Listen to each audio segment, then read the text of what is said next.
প্রশিক্ষণের মূল উদ্দেশ্যই যেটা হচ্ছে একটা সংবেদনশীলতা বা সচেতনতা তৈরি করে যাওয়া। আপনারা প্রথম নবনির্বাচিত সদস্য, প্রশিক্ষণ বিষয়টা যদি আপনাদের কাছে একটা গুরুত্ব এই অধিবেশনে আমরা না করতে পারি, তাহলে পরবর্তী প্রশিক্ষণগুলোর ক্ষেত্রে আপনার মনে একটা অনীহা আসতে পারে। খুব গুরুত্বপূর্ণ।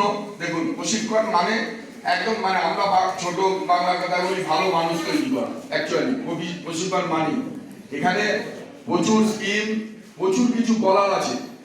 বুঝতেই পারছেন, একদিনের ওরিয়েন্টেশন, আমরা জাস্ট বেসিকটা বলে বেরিয়ে যাচ্ছি। আপনারা এটা বুঝুন যে এই বিষয়গুলো নিয়ে সারা বছর কাজ করতে হবে। সেই বিষয়গুলো আমরা যতটা পারছি তুলে ধরার চেষ্টা করব। এবং সর্বশেষ যেটা আছে, দেখবেন গ্রাম পঞ্চায়েত ডেভেলপমেন্ট প্ল্যান, অর্থাৎ উন্নয়ন পরিকল্পনা, যেটা থিম ভিত্তিক হয়েছে, থিম ভিত্তিক উন্নয়ন পরিকল্পনা, সমন্বিত উন্নয়ন পরিকল্পনা। আমরা সেটা বিশদভাবে বলবো এই কারণে, 24-25-এ ওখানে আপনার সম্পদগুলো কি কি আছে, সিএফসি টাকা কোথা থেকে আসে, কিভাবে আসে, সেই ফান্ডগুলোর ব্রেকআপ কি, কি কাজ করতে পারবেন, কি কি করা যাবে না।